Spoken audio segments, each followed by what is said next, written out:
Gary Johnson here, Product Manager with Kuhn Krause. I'm here today with the Dominator 4856.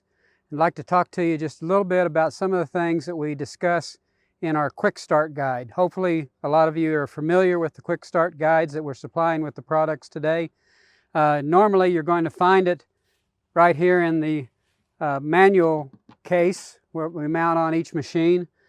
Usually it's going to be in there.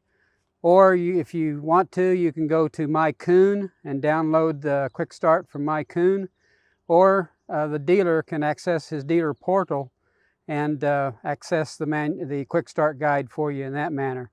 It's, I think, a real handy tool for getting to the field maybe a little quicker.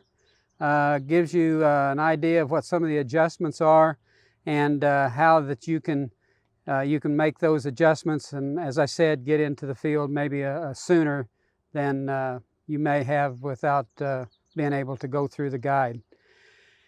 With that, one of the things that the Quick Start Guide is going to talk to you about, of course, is your hookup, your valves up here, your hoses into your hydraulics. Another thing that we'll talk about is the fore to aft leveling. The fore to aft leveling is accomplished right here with this turnbuckle. Lengthening the turnbuckle, expanding it, will lower the front end of the machine. Shortening the turnbuckle will raise the front end of the machine. Now you want to be real cautious when you do this, because we also have what we call a constant flow hydraulic system with the machine for the coulters. And as you set the coulters, you can alter the pressure. You can adjust the pressure on the coulters depending upon your conditions. If you get out and you really put a lot of PSI to this hydraulic system and you run it up to, let's say, 1,000 PSI, it's going to pick the front end of this machine up, the coulters are. So it's going to not be running level in the field. Where we like to start is about 400 to 700 PSI, right in that range. 700 is a good number I like to use. And then we also need to shut the flow down on the hydraulic system on the tractor. We want to reduce the flow down to about 35%. Doesn't take much oil flow to operate this system. But again, we want to run just enough pressure to cut through our residue, to cut and size our residue so it can flow through the machine. That's one of the things about the Dominator series, the 4856 and the 4860. When we talk about the coulters, that's one thing everybody really likes about the machine, is you can get a good positive residue sizing with the coulter system versus some of the others that are on the market. You also have a gauge up here that shows you from the tractor cab the relation of the rear disc conditioner in relation to your shank depth, how deep you're running. This machine right now, we've got it set at approximately 11 inches of depth, and when we can show it here a little later where it registers on the scale. Each one of these letters is an inch increment.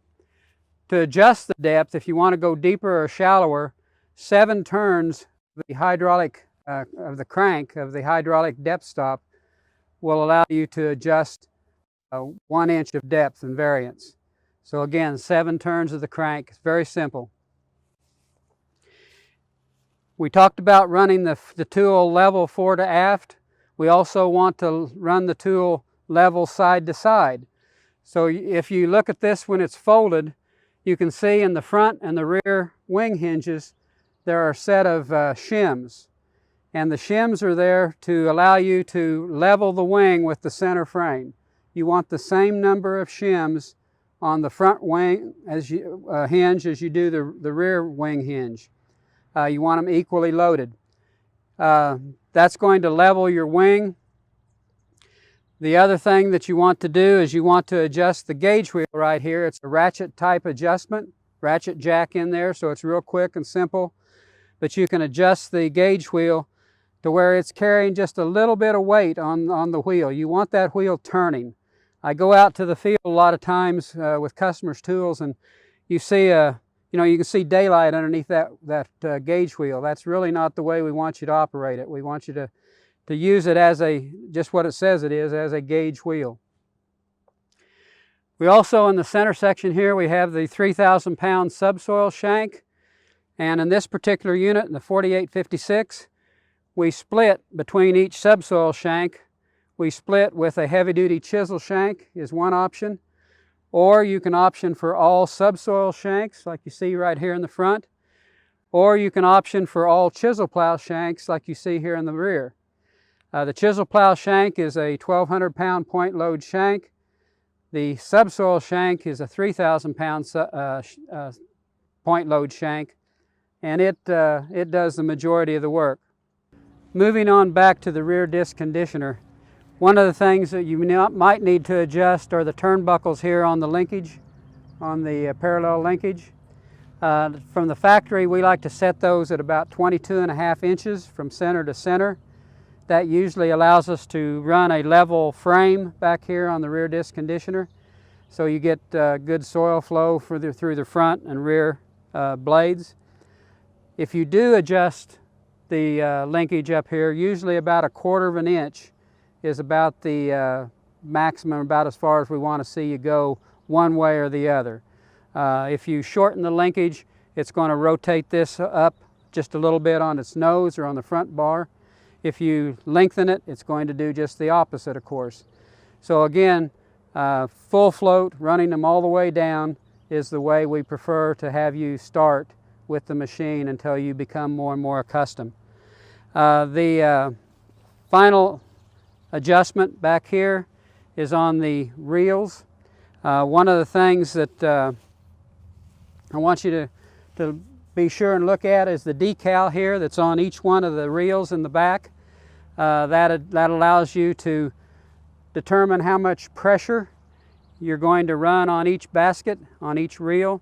It's called out here, the measurement to use to get the right pressure on the reel.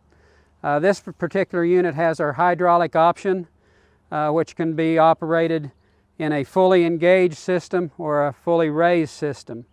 It's just to raise or lower the reel depending on the weather conditions. Try to give you a little broader weather window to operate in. This particular pin right here, this is a storage position for this pin. Again, if you don't know what to do with this or don't have a place to put it right back in the hole right here for storage. It does not belong in any other position on the hydraulic reel. Again, that's just a quick review of the Quick Start Guide that we supply. If you have an opportunity, go to kuhn.com and learn more about the Kuhn-Krause Dominator 4856.